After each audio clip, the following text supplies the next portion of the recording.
right side. Yeah, he switched up the stance, right? The power hands in front now. Crazy. Crazy. Look at that. Boom. Just completely rocks with the jab. And he showed some new things in this fight. He worked with Trevor Whitman, and he said in the Jorge Masvidal fight, first of all, let's acknowledge that in the Jorge Masvidal fight, he broke his nose, shattered his nose 2 weeks before that fight. Didn't tell anybody. Yeah, took it on short notice. He didn't have to do that. Didn't have to do that. After the fight, they examine him, they go, you got a broken nose. They're like, oh yeah, I had that before the fight. Yeah. What? Let me tell you something, Joe.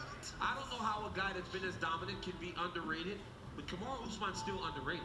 They don't respect him in the way that he should be getting in the world of mixed martial arts and sports overall. This kid's a star, and he should be respected in that way because look at what he's doing to the scariest men in the world at 170 pounds. Yes. I mean, this has got, he's got the perfect nickname, right? The Nigerian Nightmare. He is a nightmare. Yeah, How do you beat that? I mean, and the guy's in his prime and getting better. He's better. He's getting better. The official decision is brought to you by Guaranteed Rate. Guaranteed Rate can save you money on your monthly mortgage payment. Visit rate.com to get started. One final time tonight, here is Bruce Buffer. Ladies and gentlemen, referee Herb Dean has called a stop to this contest at 34 seconds of round number 3.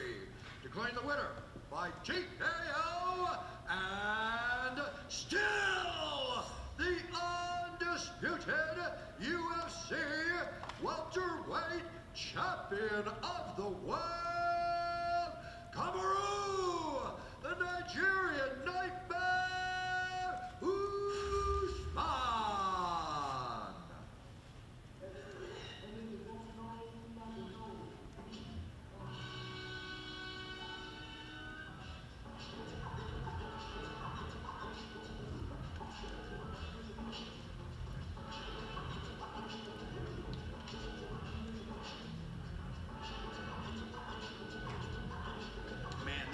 This is private. This is between the two men, but I would really love to hear what they're saying. I can only imagine this is very emotional for both guys. Happy it's over, and hope they go forward in their relationship. But you watch NBA players raise their jersey. That's one of those moments, right, where you don't get to hear the words. That's for Gilbert and Kamaru. And hopefully, the words that were said in that moment allows for them to go forward, rebuild whatever gap may have been caused in the build up to this fight. And the champ stays the champ. Well, the good thing is it never got disrespectful. It was always competitive, but it never got disrespectful. They're just competitive. Gilbert wanted to be the champion, and now he knows. Now he knows. There's levels to this game, and man, Kamaru's level is higher than we even thought of before. He's a smart guy, and going from Florida to Trevor Whitman, he knew there were some things that Trevor could teach him. He knew that camp could offer him some new looks, and he knew he could add to his arsenal. And man, we're seeing the fruits of that labor. Yeah, for sure. He's just getting better. Champions don't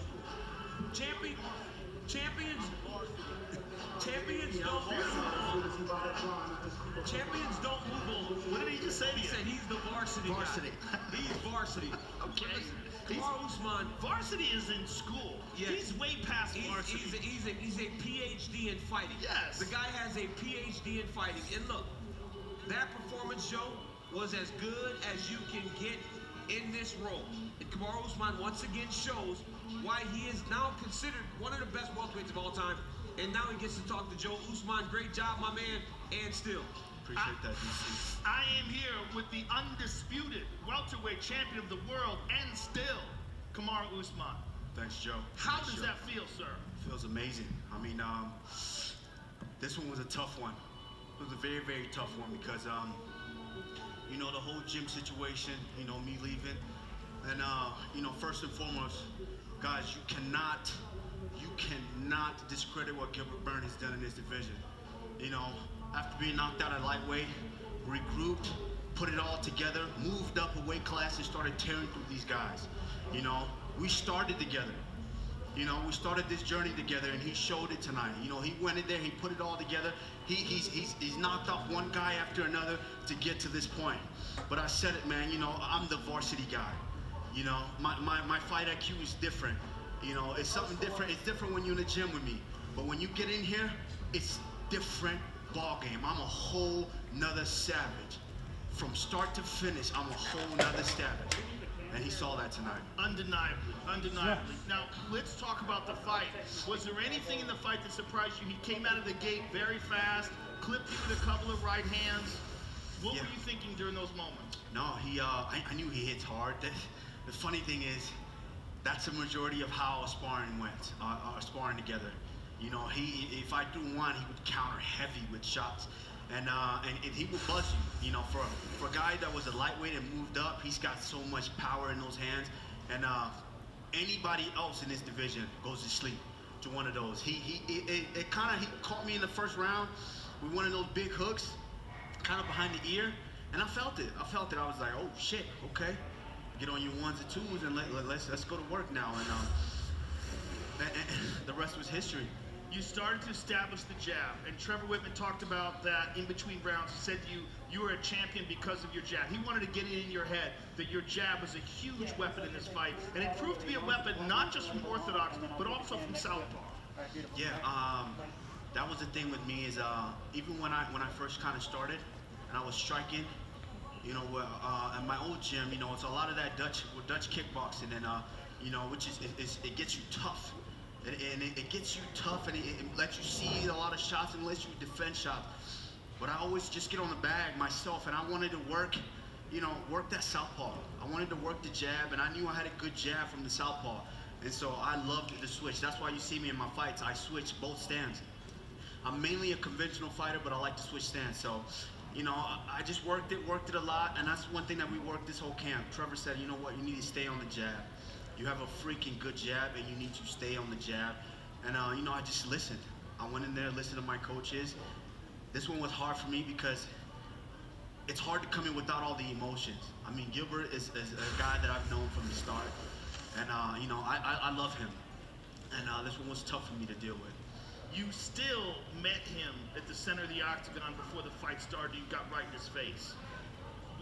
Why did you do that? Because that is a little out of character for you. This is my cage. I'm the undisputed welterweight champion for a reason. This is my cage. I don't care who you are. When you step in here, there's no friends. You know, he said it himself. He put himself there. He said it himself. I have something he wants, and he's coming to take it. So when you step into my cage, we have to go to work. And so from start to finish, there was no friends in there. There was no friends at all. I had to go in and I had to do what I needed to do, and that's go in and win this title. And like I said, I am the best on the planet for a reason. Now, everybody else, y'all need to put some respect on my fucking name. I am the welterweight champ for a reason. I'm here to stay. I understand that you're getting hyped up, but I don't think there's anybody not putting any respect in your name. You are without a doubt one of the greatest fighters in the... Wow, this is a first. Hi, everybody. How are you? Bruce, congratulations on 25 years. Give me the feeling right now. This is crazy, right? I mean, you're the center of attention all the time, standing in the octagon, but never like this. What's the feeling like right now? You know, it feels amazing because, like, this is a huge honor for me. You know how, John, of all people, you know how passionate I am about being the voice of the octagon, working for Dana and all the powers that be at the UFC. I love it. And my passion just keeps getting stronger. I mean, I wish I had another 25 years. Who knows? Because I'm ready to rock and roll for 25 more. I can't even imagine 25. It's just gone by so fast. Man, if there's ever an example of time flying, I guess this is it. But I want to thank the UFC for the beautiful tribute they did tonight. I did not expect that. That really caught me like a side shot to the head, and just so beautiful. Thank you. Thank you, my beloved UFC. Thank you. Thank you, everybody. It's crazy because, I mean, you've been here since almost the beginning, you know, a little bit after, but I mean, so much has happened. But when you hear that number, 25 years, I mean, what does it mean to you? I mean, did you ever imagine you'd be doing it this long? Well, it's 40% of my life, so that's a lot. Yeah, you know, the one thing I always tell everybody is that back in 1996 when I got involved with the UFC, I realized this was going to be the biggest thing happening in fighting sports. I realized it was probably going to be the biggest thing in sports. And that's why I stuck with it. When you stick with something, when I set a goal, I stick with it to the end. I'm a loyal soldier. I wanted to do everything I could way beyond being the voice of the Octagon and the Octagon announcer for the UFC, because I love the organization, I love the sport, I love the honor of announcing these female and male Octagon warriors, the greatest fighters in the world, some of the greatest people I've met, the friendships I've made, the relationships with the media, with fighters, you know, with the people I work with. This is like Boy Scouts go to camp, man, every weekend. Let's face it. I love this. This is awesome. Yeah.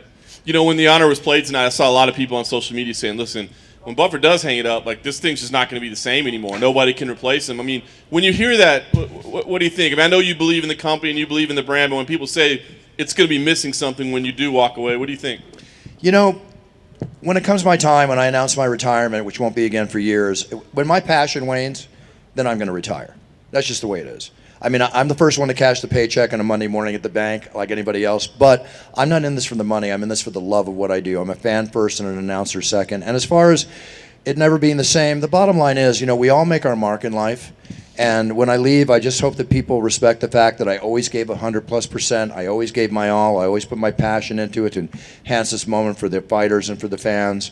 And, you know, I did it the way I did it. I did it my way, as Sinatra says. And somebody else will come along and they'll do it their way. You know, I can only answer for what I do when I do it. And I love what I do. And that's all I can tell you.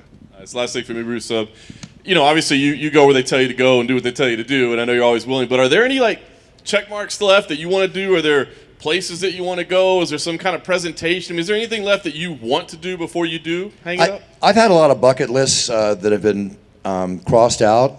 And there's more to come. As far as in the UFC, I just want to continue to announce these great warriors. I've had the Super Bowl commercial, but I would love to be on the field for the Super Bowl one day, announcing everybody coming out of the tunnel and start off the game. I've done it for the NFL, the NBA, hockey, baseball. I've done it for all the sports, you know. So there's always another accomplishment. There's always another mountain to climb, and I'm always open for a challenge. You know, let me parachute out of a plane and parachute into a stadium and yell it's time as I land. I'll do it. You know, you asked me to. I'm there. I'm always game for something. Bruce, in the front. Over the last 25 years, we've obviously seen not just the sport, but the organization kind of unveil things that probably not a lot of people expected, but I'm sure you've kind of become, I don't think desensitized is the word, but I don't know if you can be caught off guard by anything anymore. But is there anything the last 25 years that has genuinely, like, you just did not expect, whether it be the sale, the ESPN deal, the Reebok deal, or anything? You know, the expectations I had for the UFC were always high. Like I said earlier, I knew it was going to be the biggest thing in fighting sports, if not the biggest thing in sports.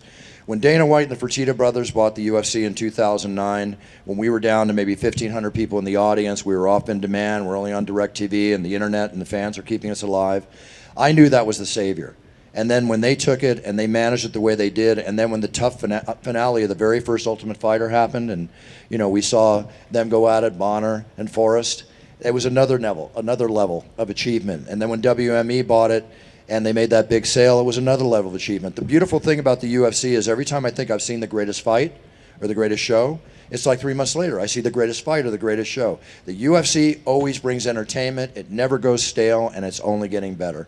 And a lot of that, if not all of it, is due, again, to the powers that be. You've got to really, I thank and I bow to Nate every time I see him for his passion, for his diligence, for his goal setting, for him to keep this going the way it's going.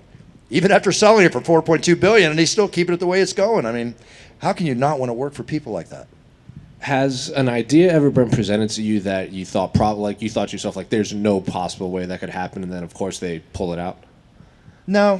I think the only thing that ever happened to me is when I severed an ACL inside the octagon. I never thought that would happen, or, you know, some of the other situations I've been in, but it doesn't matter. I can do this with one leg. I can do this with a busted back. I can do it with the flu. I can do it with laryngitis. And trust me, I've done it after a major operation I've never even told you about. The bottom line is, these warriors are fighting, okay? I can get in there and always do my job to honor them. That's my job. The show's not about me. It's about them. I serve them, and I serve the fans, and I serve you.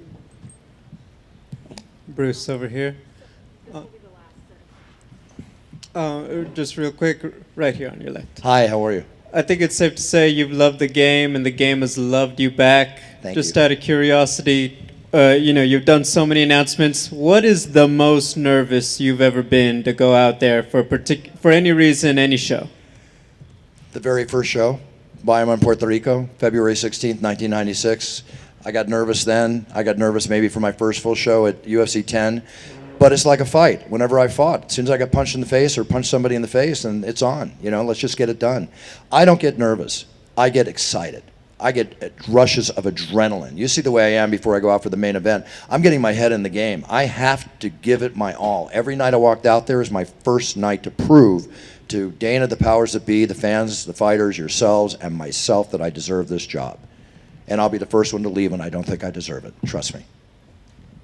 Was there one show that you remember just everything seemed to happen? You didn't think you were going to make it to that show to announce them, and you just did it. What's that one for Bruce Buffer? I've always made every show, but I probably the egg on that Joe Rogan and the fans gave me for 6 or 7 months to pull a 360 in front of Brock Lesnar or at UFC 100. I was kind of surprised that came off the way it did, but, when you say you're going to do something, and I say I'm going to do something, I'm going to do it. I'll always back it up. Obviously, it's family business announcing somehow with Michael Buffer. One night only, just out of nowhere, do you think you'll ever say, let's get ready to rumble, just randomly for the fun of it? Absolutely not. That is Michael Buffer's. That is his. He created it. It's about him. It's always going to be about him, just like It's Time is about me. I respect that. I never wanted to be Frank Sinatra Jr. I wanted to stand on my own laurels and be Bruce Buffer, and that's exactly what I set out to do. I told myself for 2 years after I started this job in '96, if I couldn't develop my own style, I was going to quit. I didn't want to be the guy. I'm the guy that sews his coattails on. I didn't want to be the guy riding the coattails. Congratulations. Thank you so much. Okay, everybody, thank you so much. Listen, the media, without you guys, I appreciate everything. It's an honor. Thank you. Sure. Thanks, guys.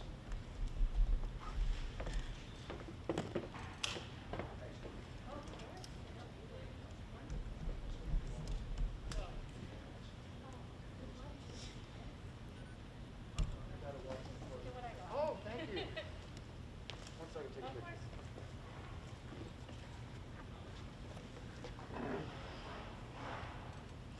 Here, let me get a proper one of you guys. I'm just blown away at the schmo and Iola kept their mouth shut. I don't get it. Sorry, bro. Just kidding. Love y'all. See you later.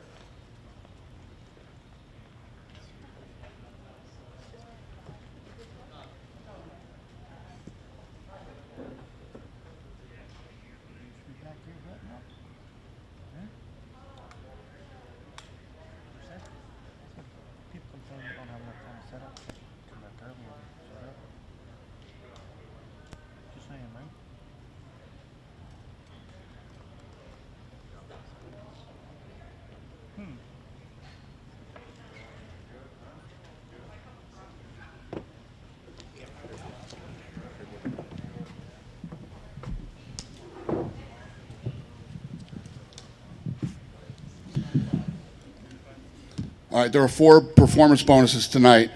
Poliana Viana, Hernandez, Marquez, and Usman. They all won $50,000. Congratulations. Dana, the main event turned out to be every bit as good, I think, as anybody could have hoped. Yeah. What were your thoughts on what you saw out there tonight? I've been waiting for this fight for a year. I was excited for this fight. I knew this fight was going to be great. For all the attributes that Usman has, his chin is probably his best one. This guy's got a chin from hell. He took some big shots tonight and just kept coming forward.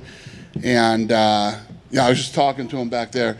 He said, he buzzed me with that first shot. But, I've been there with him before. He always throws. He said he used to get hit with that punch when they used to spar. And, basically just made him mad. And he said, I'm going to finish him. So, the kid's the real deal, man. He breaks GSP's consecutive win streak record tonight. And for the people that actually know about fighting, they know that this win tonight was a big deal over a very motivated, well-trained, mentally tough, confident, badass kid. Over the years, it's funny because, you've had stars that are incredibly talented that take a while to take off, right, to really get the respect they deserve. I mean, famously, like Anderson Silva didn't get respect for a long time. Do you feel like a night like tonight where he's tested, he shows character, he wins in a way that's exciting, not necessarily just grappling? Do you think this might be a moment where his star does start to rise a little bit? Yeah, you never know when that's going to happen. Listen, this guy's got nothing but badass dudes lined up ahead. I mean, he's still got. He should have. If he doesn't have the respect now, he should have got it after the Covington fight. I can't stop talking about the Covington fight. It's one of the greatest fights I've ever seen. Anybody who didn't respect him after that, you're just, that's your problem, not his. Yeah, no question. We're always looking to what's next. You teased that Colby Covington-Leon Edwards fight. Was any progress made over the last, day on that? No, I just said that's the fight that makes sense. I mean, what I said was the kid took a fight with Hamzat, and he's ranked number 3 or 4 in the world, and he's fighting a guy that's ranked number 15. All the shit that guy's been through, he should go this way. Well, if he goes that way, it's Covington. So, no, it's not done. That was yesterday that we talked about that. I know. Yeah, things happen quick. They change every day. COVID, you said it, right? Yeah.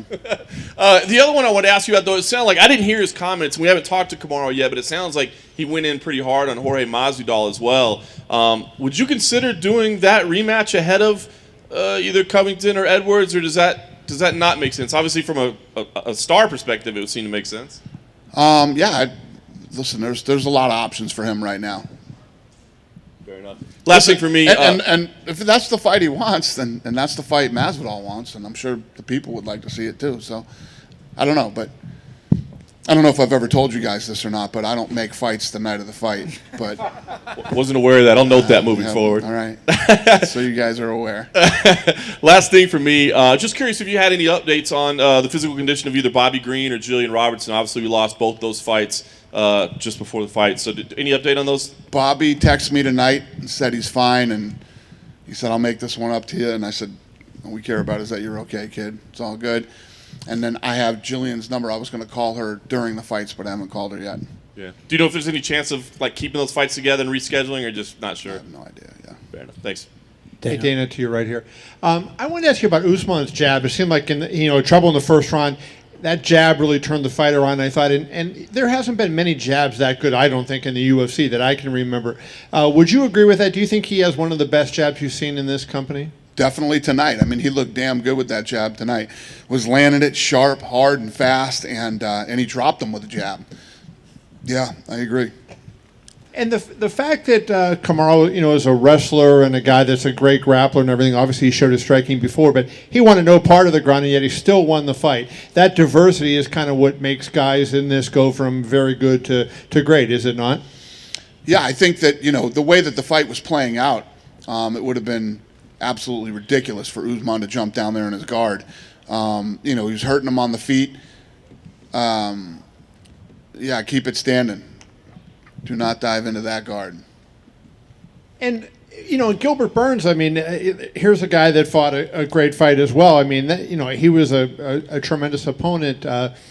What do you think was the key to him getting to where he was? Because this was a guy that, he had a great record, obviously, but did not look like a championship contender at lightweight. In this weight class, he looks like a killer. Do you think it was just the weight, or was there something else he did? Well, I think it was absolutely the weight. I mean, when you look at what he's done since he moved up, it was definitely the weight.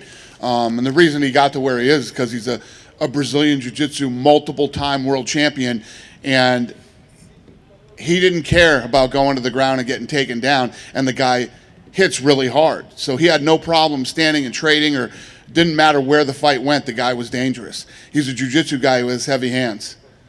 And then last thing, to go back to Kamaru, you think of like Joe Louis had the long, whatever it was, 25, consecutive wins and everything. Usman's, what is he now, 18, I think it is? 17. 17? Yeah. How long is it realistic with the kind of guys he's going to be facing, in your opinion, to go? Do you think he could get to 20 consecutive wins? That's why I was talking the other day during all the press, and I was saying, people kept asking, when do you think, is he going to be a breakout star? Is he going to do this? Is he going to do that? I said, what's going to happen is, if you look at all the guys that are lined up that he has to fight next, and he keeps doing what he's doing, we're all going to pop our heads up one day and start talking GOAT. I mean, if this guy can continue, it's not just how are you fighting, are you winning, it's who you're fighting. And this guy has nothing but straight killers in that division that he has to get through, and possibly twice, some of them. Dana, At the beginning of the fight, Kamaru didn't touch gloves with Gilbert. They had the intense face-off before the fight even started. Do you think it's fair to say Kamaru felt pretty disrespected by the whole gym change and Burns coming for his title? Nah, I don't know if that played into it. I just think a lot of that stuff is either part of the head games or in the moment type stuff. They just, I don't want to touch your glove right now. I want to punch you in the head, you know? So you'll have to ask him that question, but I would imagine that it's more that than disrespect. Obviously, we haven't seen the reaction play out just yet, but do you think it's safe to say that Usman is probably one of the most underrated fighters on the roster? By who? Not by me. Not by me. Yeah, maybe listen, when you look at what, like you guys asked me yesterday, the negative talk going into this fight or whatever, you have casual fans that will come in for the big ones, and then you have hardcore fans that will watch everything, and there's different groups of people that come and go. We can look at who's watching, and know who watches, 10 a year, who watches this. We can do that with the pay-per-views, and you have totally different groups of people that come in for different fighters, and the people that know. I mean, for anybody to say that Usman's not, you don't know anything about fighting, and that's okay. Maybe you just jump in and you like to watch it because it's the thing to do, and Connor's fighting or this guy's fighting, but if you know anything about fighting and you don't think that Usman is, you really don't know anything about fighting. And last thing for me, a special night for Bruce Buffer tonight. I was just going to give you the opportunity to say what Bruce means to your business and as a member of the brand. Yeah, I think that Bruce is one of the greatest of all time. In that clip that we did on him, I was talking about when we first took this company over and I came in and took over all the production, I was deciding who was going to stay and who was going to go, and Bruce was one of the guys I obviously kept, and I thought that Bruce had great potential to be who Bruce is today. There's a lot of talk about obviously Kamaru possibly like a breakout star in the media and everything, but at what point do the odds makers have to start giving him these massive betting odds, because he was minus 270 now? I thought they did. I mean, he was a 3-1 dog. I didn't think that this fight was 3-1. I didn't think it was, because in saying that, you're saying that Gilbert Burns is a 3-1. There's no way. Gilbert Burns is not a 3-1 dog, but Usman is that good. He was that good tonight. Then earlier on the night, if you're betting, you bet Gilbert all fucking day at 3-1. Yeah. You know what I mean? Anyway. Earlier on the night, Anthony Hernandez had a big submission win. Talking about odds, he was 30-1 to submit Rodolfo Vieira. So what did you make of his performance? Incredible, man. Incredible. I mean, that was one of the fights that we picked to be a great fight tonight, and it was. And even the commentators were talking about during the fight, nobody wants to come in and fight this guy. Nobody does. Hernandez did, and it was what we thought it was going to be, man. It was awesome. And then co-main event, what did you think of Alexa Grasso? She looked incredible tonight. Listen, Macy Barber is a gangster. This woman believes that she's going to be the champ before, and she comes back from her injury and she is ready to go. Grasso is a girl that we were looking at a long time ago. We thought like she's going to be the Ronda Rousey of Mexico. You know what I mean? She had a couple of speed bumps in her career, but boy, she's on point now. Her punching is crisp and clean, and the distance, that she kept, and she couldn't look any more perfect tonight, going against an absolute savage.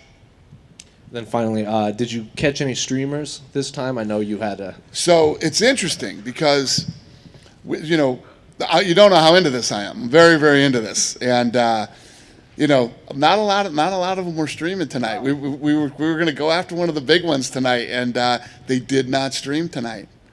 So, yeah, we keep doing what we're doing. Hey, Dana. Yep. Hey, would you say this was the best performance of Kamaru Usman's career so far?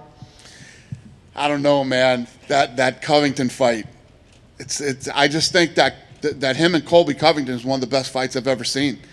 And say what you want, think what you want about Colby Covington, Colby Covington's a bad dude, man, and he dominates everybody that he fights, and he's the real deal. He's very good. And if you look at the war that he and Usman had and how Usman finished that fight, it's one of the greatest fights I've ever seen. So he looked damn good tonight, but he looked really good in that Covington fight. Jorge Masvidal's management just tweeted out, "Tough, let's do it," with Kamaru Usman. Do you like that? Kamaru Usman, Jorge Masvidal, the ultimate fighter this summer. Look at these guys making deals on Twitter. I don't know. I don't know what we're gonna do, but we'll see. And lastly, speaking of Twitter, Nate Diaz, he's been very vocal on Twitter. We don't have a matchup. He doesn't want to do 155. Talks about 170, trading barbs with Conor McGregor, Leon Edwards.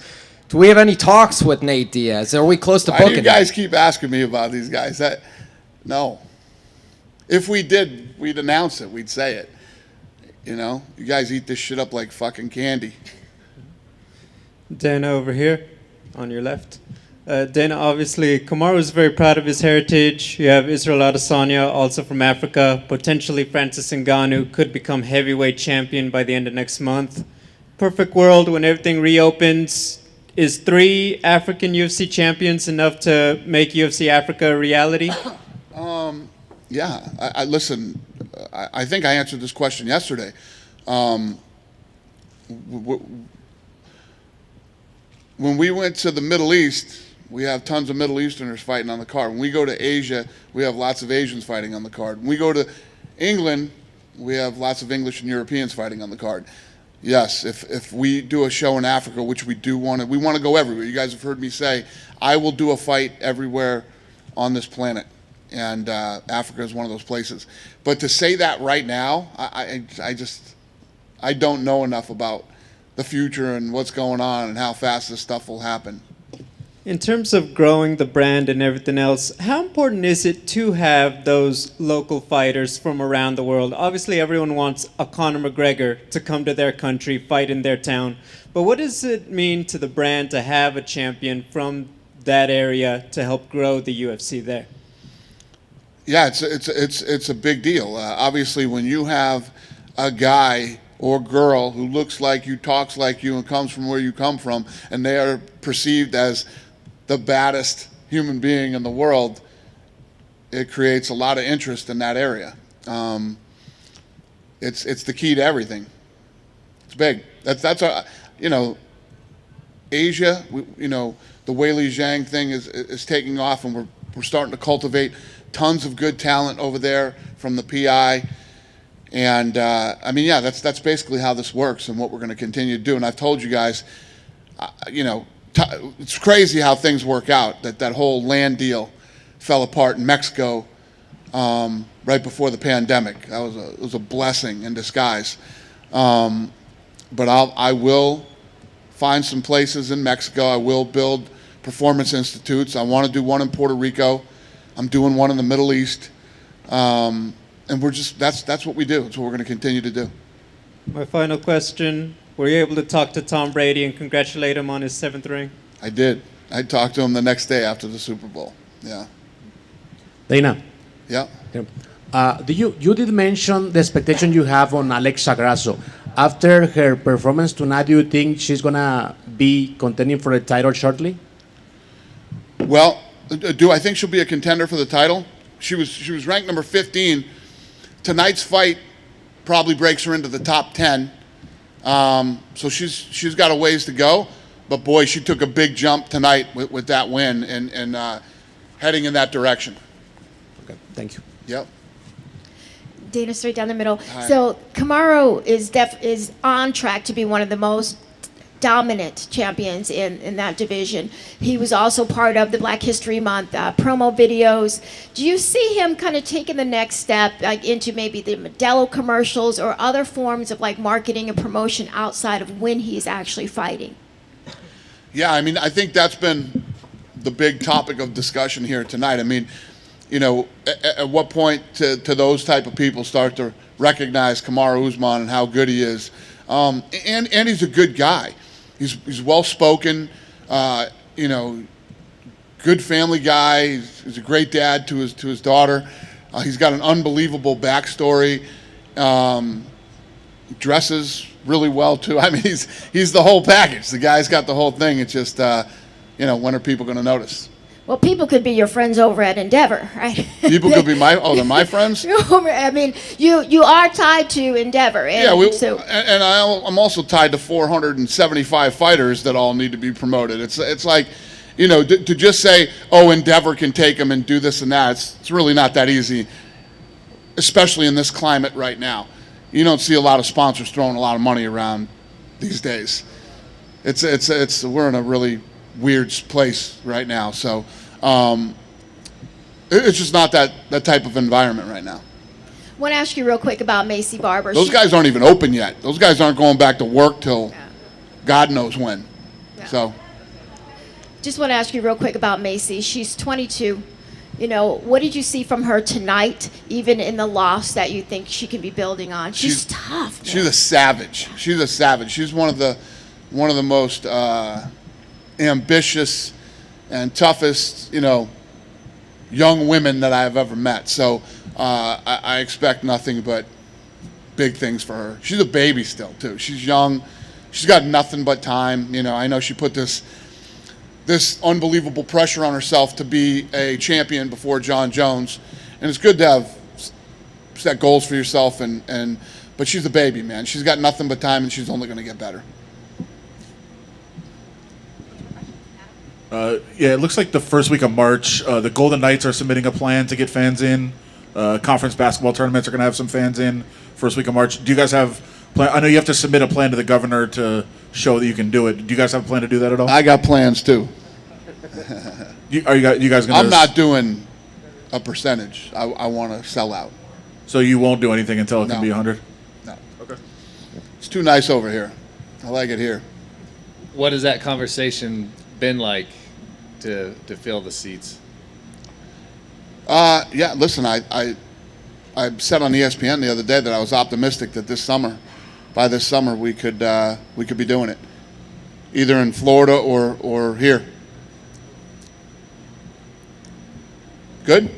Dana, real quick, just when you compare Usman to GSP, I mean, it's almost heresy to say anybody's in the league of George St. Pierre. Do you think Usman is at least in that class now? Can you say that he's in the GSP class? He just broke his record tonight. Yeah. But I mean, as an overall fighter, yeah. Absolutely. I mean, if you look at what he just did, he just broke his record tonight for consecutive wins. And if this guy keeps rolling, I mean, what we were saying earlier, if Usman can keep doing what he's doing, he's going to go down as the greatest welterweight ever. It's a fact. I mean, you just look at who he's fought and who he has to fight here in the future. It's undeniable that this guy will go down as the best welterweight. The question is, where will he go down in the history of the sport? Thanks, guys.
Alexa, congratulations. Obviously a very big win for you tonight. Overall, how did you feel about your performance tonight? Oh, I feel amazing. I feel strong. I feel fast. I think I showed what I told you. My ground game is getting better every time. Yeah.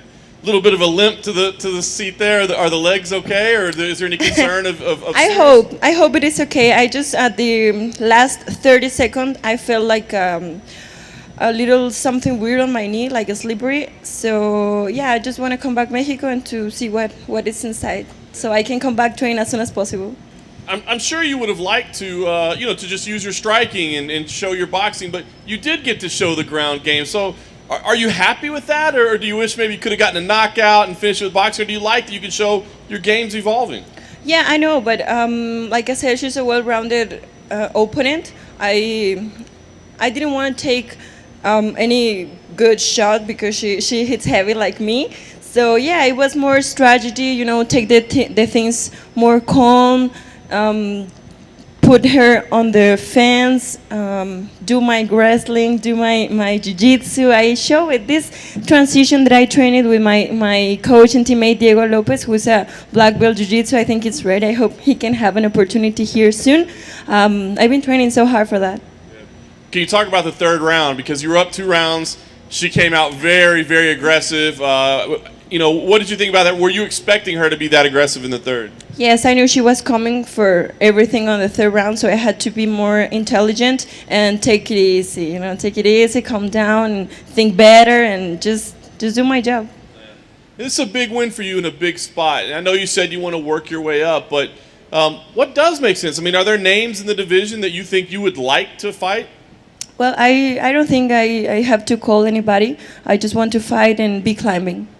Last thing for me, I guess you have to get the legs checked out first, but do you have a goal of when you'd like to fight again? Yeah, I would like to fight like June, July maybe again, and before Christmas. Alexa in the front. A lot was made before this fight of the strength that Macy Barber shows inside the octagon. So after spending 15 minutes of there, how strong did you feel? Yeah, she hits hard, and I just thought that I had to take this. I was the veteran this time in the cage. I'm usually the youngest athlete in the octagon. This time, I was the veteran, so I used that on my way. Then, especially in the first round, she was throwing a lot of jabs, but she was really far away. Like she was kind of throwing feints, and you weren't biting for them. So when you're seeing her throw these strikes from 4 or 5 feet away, what are you thinking?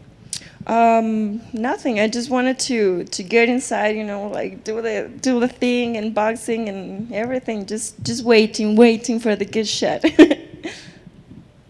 Alexa, a lot has been made. She wins one, loses one. You were coming off a win. Did it get in your mind like, oh, this is one, I need to break the pattern. I need to get my second win in a row? Yeah, of course. I know I had a win-lose, and straw it. So yeah, I worked it very hard. I learned it from that. So this year, my goal was that, to get in the win column. What are you most proud of going into this fight, or after this fight with this victory? Well, I feel amazing. I worked very hard with all of my teammates, with Irene, with Azul, with Diego, Alessandro, everyone who supports me at my gym. We are a small team, but we're working very hard. We are making the flag of Mexico on the top. Dana said, when we signed Alexa Grasso, we thought Ronda Rousey of Mexico. That's a lot of expectation. How do you take that off yourself so you can grow and develop as a fighter in your own time? Sometimes of course I want to be like that in Mexico, but you have also to be intelligent, to not let the hype and the media and all the volume and all the attention get more important than your training. So yes, I love that. I love to be hearing that, but I just want to be focused on training and getting better and better and better. Congratulations. Thank you.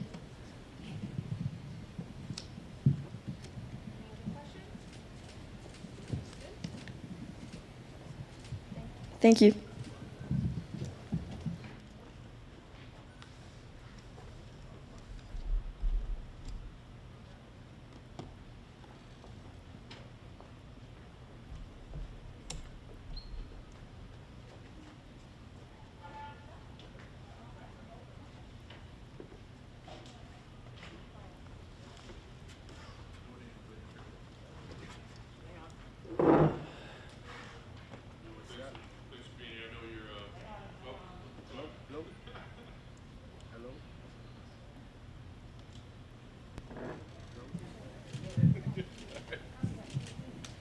Gilbert, thanks for being here. I know still settling in and probably a very emotional night for you, but I guess can you just give us your initial thoughts on how things went tonight?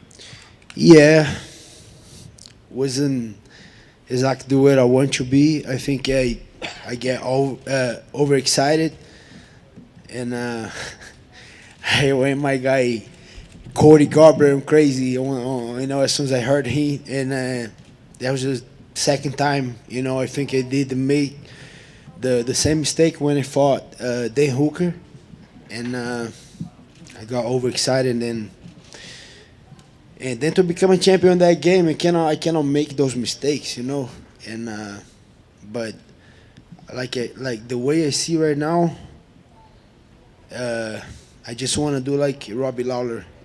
He was the only guy, if I'm not wrong, that lost to Johnny Hendricks, and then just got right back, got a couple wins, fought again, and became a champion. And then that's exactly what I'm going to do. I hope I don't get a crazy suspension, and then go back, rest, stay with my family a little bit, and I want to fight as quick as I can. I know I can do it, and was almost done, but I cannot make those mistakes to become a champion. Obviously, world title fights are a big deal no matter what, but did that make this more difficult? I mean, was it difficult to contain your emotions at all when you got in there tonight? A little bit. I still like it, Kamaru Usman a lot. I have so much respect for the guy, and but when we get there, we're gonna fight. He's not he's not a tennis. He's not a soccer. He's a fight. But I have a lot of respect for the guy. I'm never gonna say nothing bad about him. I know his daughter. All his family, and we exchange a couple good things. And nothing. It is what it is. I think when I go to the fight, I don't see face. I just try to finish. The opening round, you caught him very early. I mean, obviously we talk a lot about your jiu-jitsu, but your power was there as well. I mean, did you ever think that, hey, I may get this guy out of there in the first round? I mean, coming in, did you think you could get potentially a first-round knockout? That was the mistake. I thought about it, and then I got caught. So, yeah, that was the mistake because I know I can hit any one of these guys, but in order to become a champion, I have to be disciplined. I have to be disciplined, And then I went like my guy. So much respect for my guy, Cody Garbrandt. I just went the same way. As soon as I saw he was hurt, forget about the strategy. I just went to the kill, And in order to be a champion, I cannot make those mistakes. And I know, obviously, emotional night, but you guys had an exchange afterwards. You had a kind of an embrace in the cage. Can you share what was shared there? Yeah. So Kamaru left the gym, and I think they need to get that done. I don't believe it's done yet. The when relationship is over. So a couple guys still feeling a little bit. I hope he, Henry, and the coach get the thing together. I like all of these guys. I don't want a drama. I don't want anything. And he just talked to me like, I like you so much. So keep working. You were the hardest fight I ever had. And I still like you so much. And I just said, I like you so much. I just want to become a champion. It's nothing like, even the thing that he said, he wants to take food from your sister. Come on, bro. I know he made that. He just made that, just to get that little angry. I love his family, and I even pay for his school if he needs to, But I just want to become a champion. I fail, but it's all on me. I have a great team. And Daniel Evangelista, Vicente Luque, Coach Greg Jones, Wagner Rocha, all my guys, the same for IAGP, they did an amazing job. I had a crazy training camp. I felt great, but I got overexcited. Last thing for me, certainly not the end of the journey for you, but I'm just curious what you want to do. I mean, is it time for some time off and go spend some time with the family, or are you going to be back in the gym on Monday and blowing up Dana for a fight? I'm gonna fight again soon, for sure. I need faces a little, it's a little. I need a little time off with my family, like with my kids and my wife, and but I'll be back as soon as I can, as soon as I heal up, I'm gonna be back, and I'm gonna fight anyone. As soon as I healed up, let's say 3 weeks, 2 to 3 weeks. Dana, I'm gonna call you. You already know. I have so much work to do that I'm gonna watch the fight right now a couple times. I'm gonna make my notes. The work doesn't stop. Even if I'm winning, I want to fight again soon, like I said. But no one is safe in that on that division. I'm just gonna come back as soon as I can, and I got a lot of work to do. Gilbert, congratulations on a great fight. I wonder if you saw an improvement in Kamaru over the last, say, 6 months. I mean, he's a guy that's been getting better each fight. Did you see that improvement in him? Do you feel like he's a better fighter than the last time you trained with him? Yeah, I cannot say no. He did pretty good. I hit him a couple times very hard, and then he stayed disciplined. That's the thing with Kamaru. He's not quick. He doesn't hit that hard, but he's freaking disciplined. That's why he's the champion. And for me, the opposite. I got overexcited. Load up punch, and then that's what was my mistake. I should for sure hit him very hard, and I want to finish. That's natural on me, but it should be a little bit more relaxed, keeping that strategy, keep doing what I know how to do. But for sure, he's getting better. It seemed like in the second round he came out and he was throwing his jab a lot more than he did in the first round, and that seemed to turn the fight around. What was giving you problems about defending his jab? Because I was loading up so much. Because if I keep moving my head like I was doing, if I was light on my feet, he doesn't land on me. But I was looking for a big shot, and then I was kind of waiting. I want to counter, and that was my mistake. I don't think for sure he did good. But I made mistakes, to be honest. It was nothing that he adjusted. It was me stopping moving, stop being light on my feet, and I paid the price. And then finally, at the end of the second round, you guys kind of came together and were sort of bumping shoulders. Were you kind of feeling it at that point, even though you said you made some mistakes? Did you feel like at the end of the second round that the fight was going your way and that you had it? I did. Every single time I thought the fight was going my way, but I load up so much and then make a mistake, and it's the life, it's life. It's not even it's life. And the thing is with me is I'm a warrior, I've been through a lot, and then I keep going, and then that's not gonna stop me. I was super sad because I believe it so much. I work super hard. And I fail, so I'm gonna keep working. That's it. I'm just gonna take my time off. I'm gonna do whatever I need to do, but I'm gonna be back. Gilbert, you were saying that you felt like you rushed and you made mistakes. What in the game plan did you actually get away from, actually, in those kind of moments where the fight got a little more emotional for you? I got very excited because I hurt him very hard, and I saw he was hurt, and I kind of started loading up so much. So the key for me was just keep doing what I'm doing, stay light on my feet. I knock him down, so he's going to get back up, just keep working. Then I believe my speed is different for that division. I believe I'm very quick.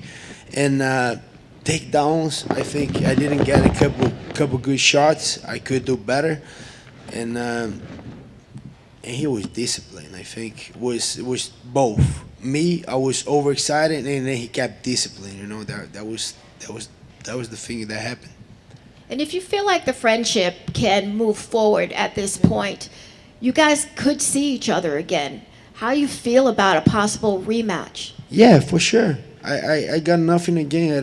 Like I said, I don't see faces when I go to the fight. I want to be the best.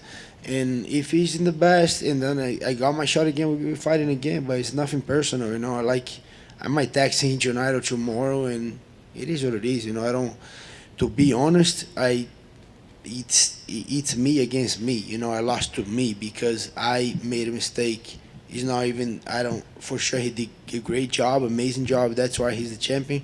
But I lost to myself. I made a mistake, and I cannot do it. Fala, Dorinho, tudo bom? Tranquilo. Dorinho, o Usman mencionou na entrevista para a ESPN, logo depois da luta, que esse tipo de golpe que você acertou nele costumava acontecer nos treinos. Ele já esperava por isso. O jab dele também aconteceu. Agora ele já passou a luta, né? O que aconteceu ali que também aconteceu nos treinos e o que te surpreendeu, o que não acontecia? O que não aconteceu foi que faltou a queda dele. Eu estava esperando que ele fosse me quedar ali, estava cheio de bote no jiu-jitsu ali, mas eu já acertei bastante.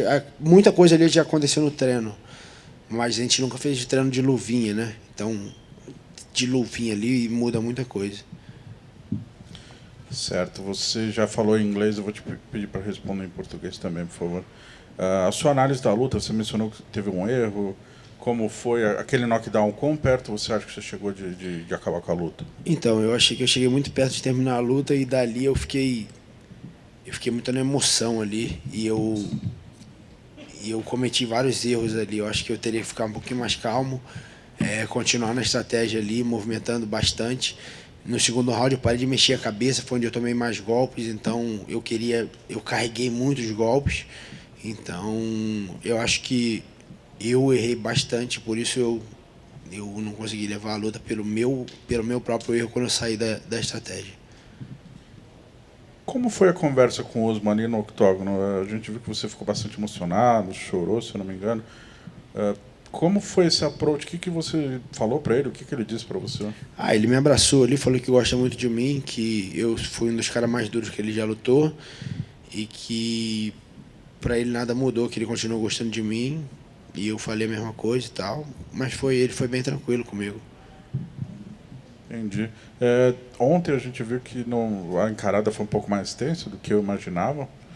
Hoje vocês não se cumprimentaram antes da luta. Até que ponto isso foi um fator que talvez mentalmente preciso me forçar a ter algo, já que eu gosto desse cara? Não, da minha parte não, da parte dele talvez, da minha parte não. Já imaginei que talvez ele não tocaria a mão, eu imaginei que talvez ele não tocaria e visualizei isso várias vezes e isso aí não mudou muita coisa não. Bom, agora passada essa luta, olhando para frente, eu sei que é difícil, acabou de acontecer a luta. Quando você acha que você poderia voltar, você tem algum tipo de volta, algum tipo de adversário, algo que você já tem em mente, data, rival? Eu acho que eu vou ter que descansar aí umas 2, 3 semanas aí. Então, meado de março aí eu já estou voltando a treinar. Então, voltando a treinar em março ali, abril, junho, julho eu estou lutando de novo, que é o que eu acho. Não importa com quem, não tem ninguém. Não importa com quem o UFC colocar. Certo. Última pergunta. O Dana White mencionou, muito se fala sobre o Usman ter batido o recorde de Saint-Pierre, que talvez ele possa ser um dos maiores meio-médios da história do UFC. Você concorda com isso? Você imagina, você consegue ver o Usman se mantendo campeão por muito tempo? Acho que sim, eu acho que eu consigo ganhar dele, mas agora é fácil falar, né? Mas eu acho que eu mostrei muita coisa ali que dá para ganhar dele, mas eu tenho que ter mais disciplina. Então, meu objetivo agora é recuperar e pegar mais umas 2, 3 lutas aí e estar disputando o cinturão novamente. Yep. Anyone? Thank you guys. Have a good one.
What's up, guys?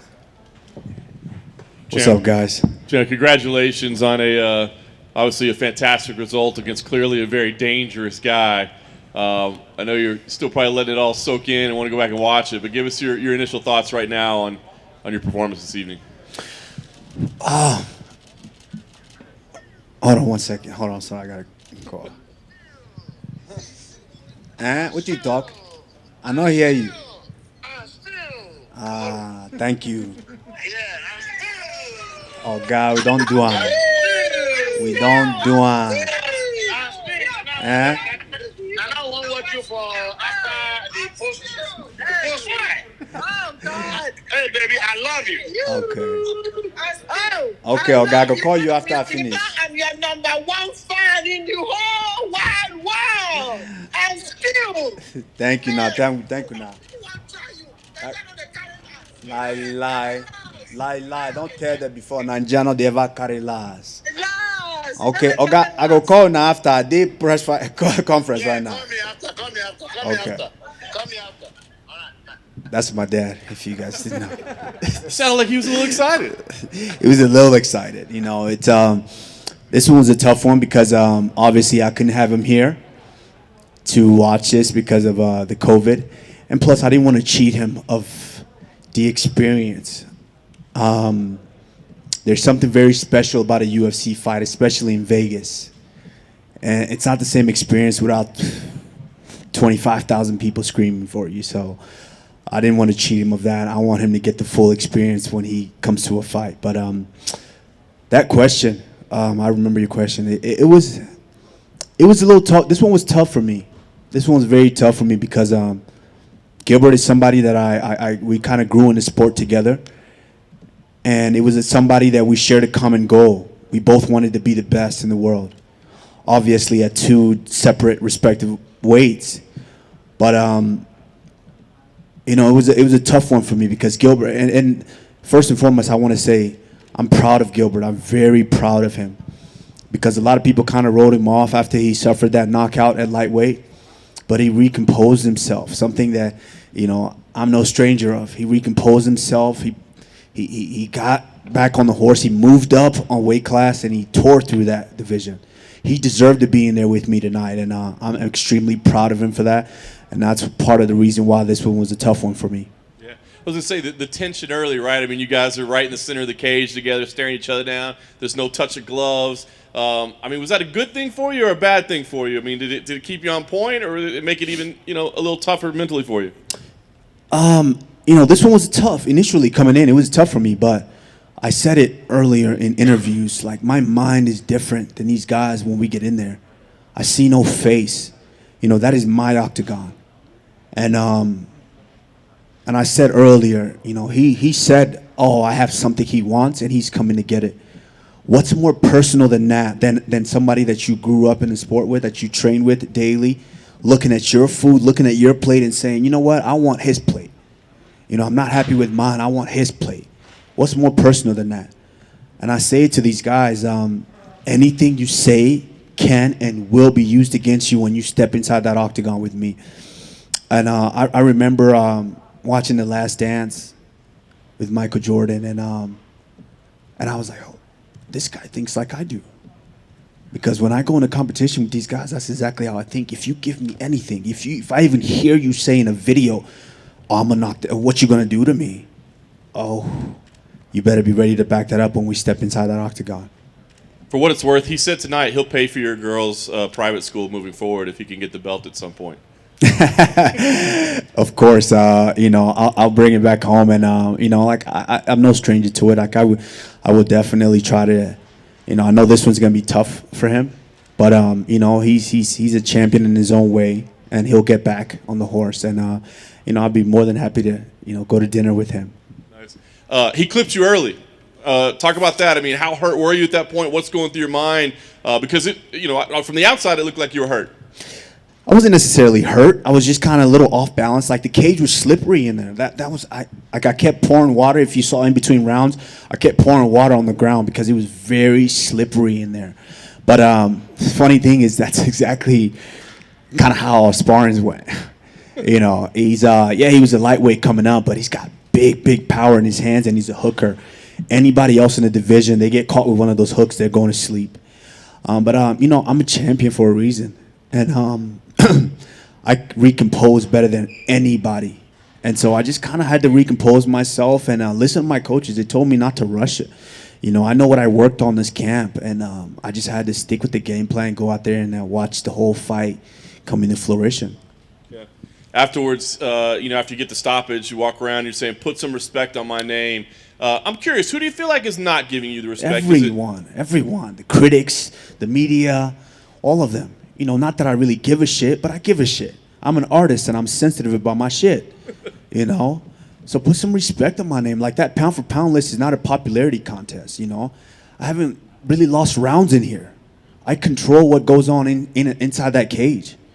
And, it's just, I feel, just because I'm not the loudest guy in the room, I'm not the most braggadocious, I don't get in trouble outside, I'm not in headlines all the time. I feel like they kind of, let's be honest, they kind of disrespect me in a sense, That pound for pound list is not a popularity contest. I need to move up on that list. Yeah. And I know you kind of mentioned the emotions that were involved. You and Gilbert had a nice embrace afterwards. Can you share kind of what was said there? Yeah, man. Like I said, this one was a tough one for me. When I step inside there's no friends. Like he said it himself. Just give you, that's how my mind works. He said I have something he wants and he's coming to get it. What? What's more personal than that? He said that himself, and so I had to go in and take care of business. I see no face in there. But once the fight was over, I had to come to it, and I realized that I just did that to somebody that I spent time with, someone I care about. I care about his kids. I watched them grow. And, it was very, very tough for me to have to do that to him. So I just talked to him, and I told him he deserved to be there. Everyone thought he was down and out, and he had to rebuild himself back up, move up a weight class, and tear through guys. He deserved to be there, and I'm extremely proud of him. Yeah. Last thing for me, I know you want to enjoy this moment, but I know you have goals to continue dominating the division. So it sounds like Leon Edwards and Colby Covington might be a fight that's coming up, but you also had some very strong words for Jorge Masvidal immediately after the broadcast. So do any of those names, is that Masvidal fight more important to you than maybe the winner of Edwards Covington? Well, like I said, put some respect on my name for a reason. That fight, he had a built-in excuse. That's the only reason he took that fight. We tried to make that fight twice before. He said no.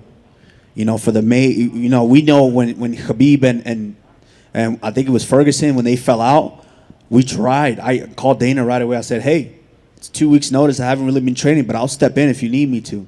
And they tried to make that fight, but Masvidal said no. And then he did an interview to where he said, oh, well, the numbers weren't right and this and that. He's been saying no. The only reason he took that fight on Fight Island is because it was a built-in excuse. He was training the whole time. But he said, oh, I only had 6 days notice, so that's why that went that way. Well, guess what? I'll give you a whole training camp, and this time I will stop him.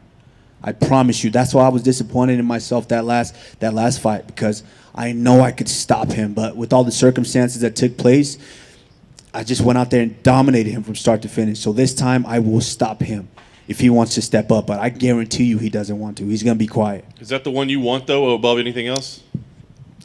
They can all get it. I don't care. They can all get it. They need to show me some activity, Show me something. And step up, and and we'll take care of business. Kamaru, what's that? I was going to say, Kamaru, you're still a relatively young guy, but are you starting to think of your place in the history of this sport and in the division, given what you have already accomplished? And you won 17 in a row now, and the number of title defenses you have. No, I'm not. The only part of history that I think about is the fact that I'm the first African-born champion, and what that means to all of the children, all of the people across the continent of Africa, and not just Africa, but all across the world. Places like Indonesia, China, everywhere. That's kind of what I care about. With great power comes great responsibility, and the fact that I was able to do it with the circumstances that I was born into, that's really what's important to me. As far as, where I am in winning, I don't know how many numbers you just said, but that's as long as I focus on my fight and take it one at a time, the rest is just gonna pile up. So I don't worry about those things. And I know you guys tried to this whole week. You guys tried to throw me off by, oh, you get to pass GSP with this win, and I had to just block you guys out. I couldn't pay attention to that. I had to block you guys out, go out there, take care of business, and the rest is gonna pile up. I wonder if you felt like your jab was a key. In the second round, you adjusted. It seemed like you started landing that jab. Was there anything that you learned from the first round that helped you there, and just the significance of that punch during the fight? Yeah, going in, I was like, wake up. I was trying to wake myself up. Wake up, because it kind of felt like sparring to me. Yeah, of course I had the nerves, but it kind of felt a little like sparring to the point where I was like, yo, you need to wake up. This is a fight. This guy came here to take what you have. And so the best thing he can do was throw that big punch. Once he hit me, I was like, oh shit, we in a fight. We got to fight. And my coaches, Trevor, George, they let me know a long time ago, like, you have a tremendous jab. You got to use it. And I don't use it enough. This camp, we try to stick with the fundamentals and just use it. Just work on it, and work on it a lot. And it showed out there. Once I kind of recomposed myself and started working it, getting his timing off and hitting them, my jabs feel like straight right hands to the face. And I just had to believe in it and just watch the fight break down. And then, I don't want to go too deep in the weeds here, but many years ago, Joe Louis was a heavyweight boxing champion. Okay, Joe. And he fought Billy Conn, and Billy Conn, after being ahead after 12 rounds in the 13th, got knocked out. And he said to Joe, why didn't you give me the title and let me keep it for 6 months? And Joe said, you had it for 12 rounds and you didn't know what to do with it. And I'm wondering, almost like, Gilbert was in that spot tonight. He hurt you, and he felt like he kind of went crazy and trying to knock you out instead of staying within his plan. Do you feel like there was a similarity in that way, like that you stayed composed and he didn't, and that led to your win? Absolutely. I think, I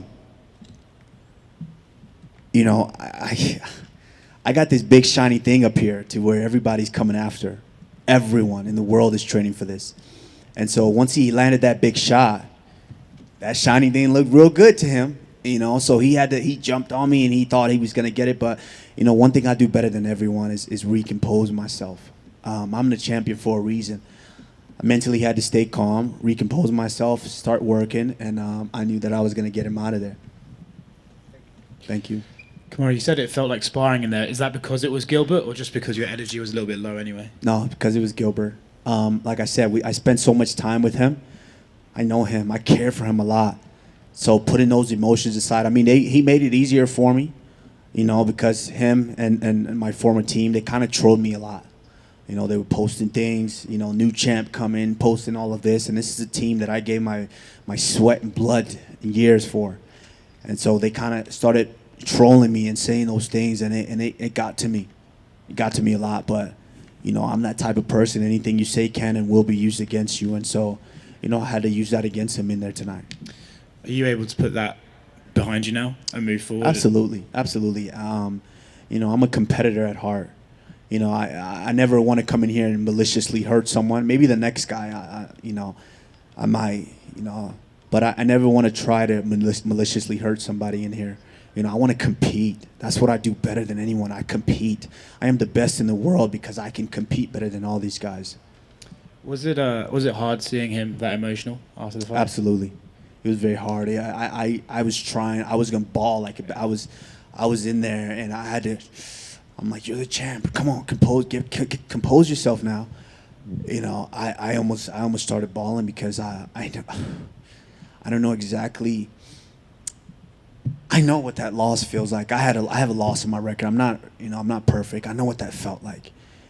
And I don't know how much he wanted this. Like I said, we grew in the sport together, and we had a common goal. And so having to be the one to do that to him, it almost broke me in there. Sorry, man, I'm not trying to make you cry now. With Masvidal, it's quite clear when you talk about him that you really, really don't like the guy. And I know before the first fight, there was the build-up, there was the interaction at the media day and all that sort of stuff. But why is it exactly that you have so much contempt for him? The fact that I said what I said for a reason. Put some respect on my name. these guys don't understand. Like, I'm different. You would think he learned that the first time because I dealt with worse than he. Everyone was saying, oh, he took the fight on 6 days' notice. But guess what? I took it on 6 days' notice. I was here in Las Vegas, flying back home. They called me while I was in between flights in Dallas. I had to leave my bags, leave the airport, call my parents to pick me up at the airport. They picked me up, went straight to Target, bought a scale, stepped on the scale. Not to mention, I ate like a pig the night before because I said I have no fight. I'm 195 pounds when I step on the scale. Called the coach down there, Tony Cabela. I said, hey, Tony, come, we need to work out. Worked out like crazy that night. Got off about 5-6 pounds. And then I got on the scale. I said, we're within striking distance. The next day, flew back to Vegas. Then flew to Abu Dhabi. I had maybe approximately 4 days. I didn't sleep at all to prepare for that fight. And he had a built-in excuse. He's like, oh, I took the fight on 6 days' notice. Give me 3 weeks and I'll see what I'll do. I'll give you a whole training camp. And this time I want to stop him for real because I think that's the only thing that's going to close his mouth. He's pretending, walking around here like he's Jesus or something. Well, I'm going to put him in a coffin this time. For what it's worth, I know you said you doubt his interest in the fight. Absolutely not. His management are online saying they do want the fight, and they would like you guys to coach the Ultimate Fighter against each other. Any interest? He don't want that fight. He don't want that fight. I guarantee you he doesn't want that fight. I wouldn't say it if I didn't want it. Have I lied up here yet? Have I lied to you guys yet? About anything? Nothing. I said what I wanted to do, and that's what I'm going to do. Let's see if it materializes. And last thing from me, with this win, your name's starting to get considered up there as one of the best. How do you see a fight between yourself and Prime George St. Pierre playing out? I love George. I really do. I mean, one of the inspirations early when I started watching the sport. But I am a whole different animal nowadays. It's a different ball game. I love George. I think George is tough.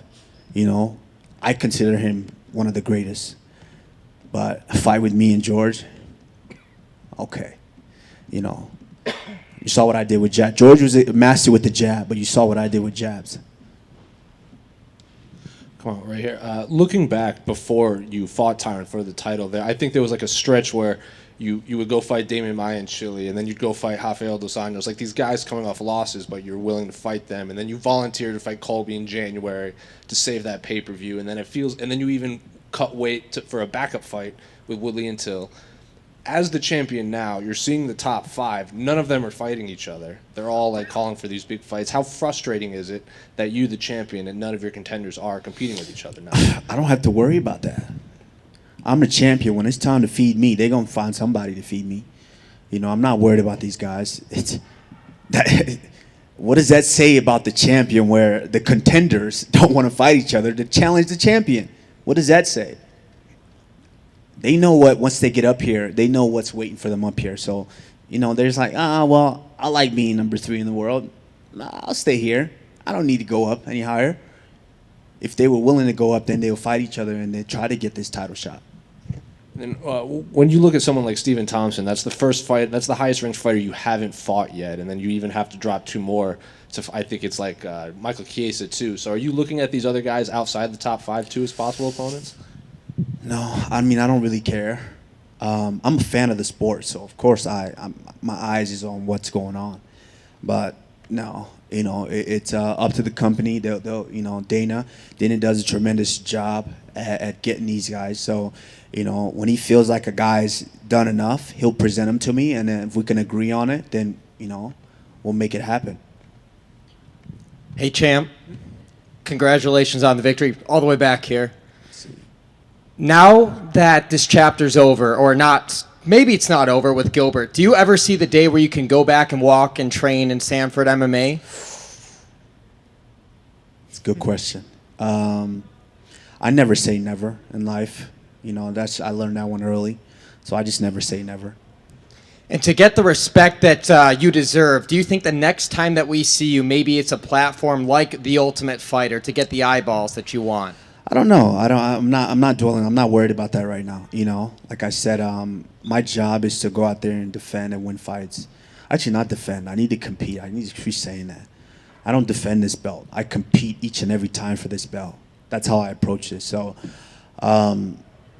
that's all I'm worried about. You know, I'm gonna sit with Dana. You know, we're gonna talk about it and we're gonna decide what we're gonna do moving forward. But you know, I'm not really worried about that right now. Right now, I'm thinking about my little girl. And lastly, if you care at all, do you have a preference at who Leon Edwards fights next? No, you know, I respect Leon. Leon's is done some good work. It's unfortunate that he hasn't been fighting as much as I think he would like, but much respect to him. Once he gets up here, you know, we'll do it again. Congrats. Thank you. Kamaru, over here on your left. You know, you've seen a lot of champions have different reigns. Some guys were able to fight all of the guys in their division. Other guys, it seemed like they had those money fights sooner and, you know, did big business for them in a short span. I know the business, you leave it to, you know, your people. But when you think about your run, your championship legacy, what kind do you want it to be? Is it where you fought all the guys, or where you just had the biggest fights regardless of the numbers? I just take it one fight at a time. I'm not really worried about that. You know, I don't come in and say, oh, I want a big fight. I want this. I want that. I mean, of course, I would like George, you know, but I don't want George because of money or anything like that. Like I said, I'm a competitor. I want George because George left on top. George can still do it. I see him training. Don't think I'm not. George, I'm watching you. I see you training. You know, George can still do it.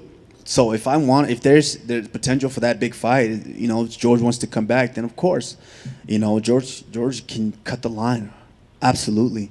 But you know, I'm not necessarily worried about that big money fight right now. I'm just worried about the next guy, and that's what I do. I knock off the next guy, and I knock off the next guy. Then you guys look back and say, shit, he's beat everybody. That's all I'm focused on. I know there's a lot going on in the lightweight division, but if any of those guys ever said, you know, I want to move up and take on the Nigerian Nightmare, do you feel like, you know, they would have to get in line because you have so many guys at welterweight? Well, first they got to get through Justin Gaethje. So that's a savage down there. They got to get through him first, and then they can even look at this weight division. How do you celebrate a night like tonight? I'm going to go back to my room, drink a lot of water because I'm dehydrated. And I would love to call my daughter, but I'm pretty sure she's asleep right now. So just go in my room and try to decompress. You know, it takes a lot out of you going in there. I'm not a guy who has to party right away, you know, after a fight. You know, I like to go and decompress. I mean, if I was getting paid, you know, I might go to a little after party spot. But, you know, right now I would love to just go in my room and just decompress. Is there a reason you have the 007 look, or does it just the suit look good? Man, I'm dressed for business. You know, when I come in here, it's all about business. It's no games. You know, I'm very calculated. If you guys haven't realized by now, it's no games to me. You know, this wasn't I saw no face, no friends, none of that. Even to the walkout song, it's no games to me. This is real. I am as real as it gets. I'm a competitor. I might not brag the most. I might not yell the most or scream the most or be the loudest one in the room, but trust me, I am fucking real. Congratulations. Thank you. Kamaru, when you were, after the fight, you came to the middle of the ring, you were on your knees looking at Burns, his back was to you as he was dealing with the loss. What was going through your mind there? It was hard. That was very, very hard for me to see because I was responsible for that. Like I said, this is a guy that I grew up with in the sport. We trained together each and every day. We gravitated towards one another because we shared a common goal. And I loved his work ethic, and he saw my work ethic, you know. And so, of course, we spent a lot of time together, which is why this one was a little. It was business, but of course, it was personal as well, you know, because he was coming after what I had and saying that he was next. He was going to be the champion, and they know that I'm different, you know. And for that, it just kind of. It hurt me in a sense, but you know, then once I came to and saw what I had done, it was tough for me to watch. When you did you speak to his team, your old teammates? Were some of the issues buried? Vicente was in his corner. I love Vicente Luque. That's another savage in the division as well. And the funny thing is, me and Vicente was actually the people who had the two who had this talk. if we were ever in this position, what we would do. We had that talk early in our career because me and him were both on the Ultimate Fighter. And once we got off the Ultimate Fighter, we had that talk. So I'm pretty close to him in that sense. And so, yeah, just, said what I had to say, Issues buried? Yeah, I mean, this was another challenger. It was a little more personable leading up, but, it was business as usual. I went in there, took care of business, and now on to the next. And many people felt like Gilbert Burns was, the one to really challenge you, and you've gone through him. Jorge, you've beat him. It sounds like it's more personal to fight him again, but who do you really see as that person that could really challenge you? I've said it before. These guys don't understand my mind for the sport. And my mind is different than all these guys. And so, of course, everyone's going to, what they said, oh, Burns, he has the jiu-jitsu. He's not worried about it. I saw all these critics. Dan Hardy, he's not worried about it. He's gonna, he can submit him anywhere, do this and do that. I just got to worry about me. Once I know, when I started this, when I was 14 years old, no one had to tell me to go on extra runs. No one had to tell me to make a sauna in my own house, in the bathroom, and waste all the hot water. No one had to tell me that. I said, hey, I want to be the best. I want to beat those guys at the top. I'm going to do all this extra stuff. That's how my mind works. So when I get in there, it's different. These guys don't understand. It might not look the prettiest, and so people are sitting at home, oh, I can do that, I can do that. What did Tyron Woodley say? He said, I would do everything better than you. What did I say to him?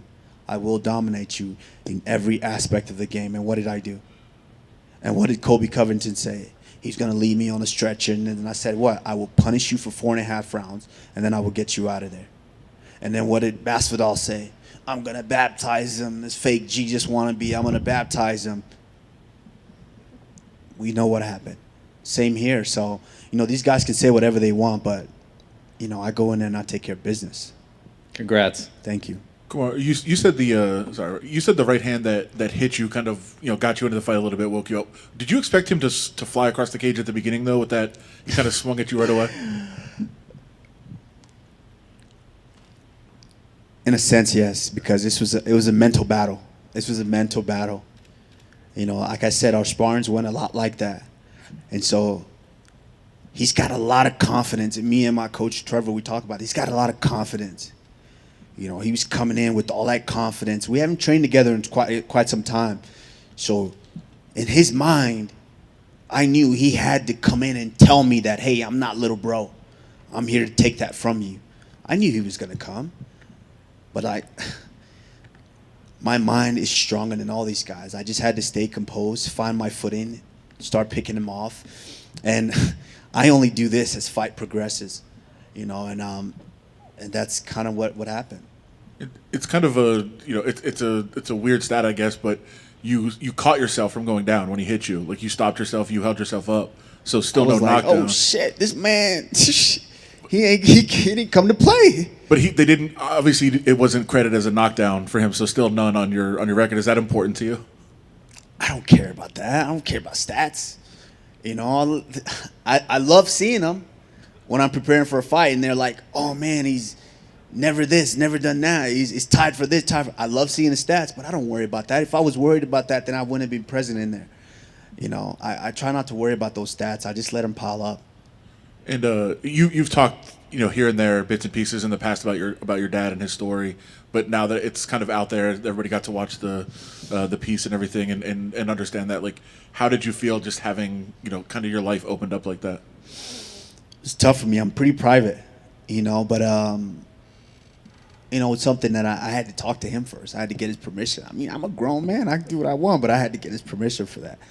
I talked to him and I said, hey, I think this is a story that needs to be said. People need to hear this because, there's so many other people that actually deal with situations like that as well. And so I talked to him and, I had to convince him a little bit, but he got around to the idea and then we did the piece. But, I'm glad he's home. You know, he was on the phone screaming. You know, like I said, I didn't want to cheat him this experience. I wanted him to be here and really experience a full UFC experience. So hopefully, fingers crossed, COVID magically disappears and we're able to have full arena shows again. Thanks so much, man. Thank you. Thank you, guys. I appreciate you all. Trevor. Good, bad, all. I appreciate you. Thank you.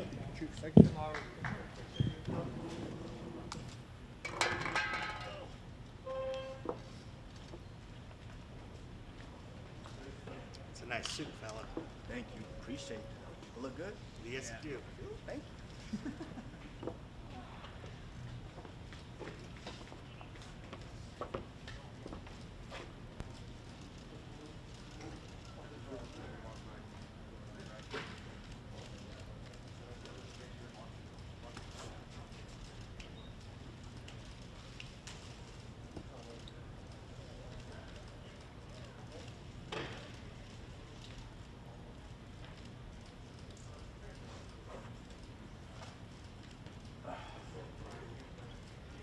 Thank you, champ.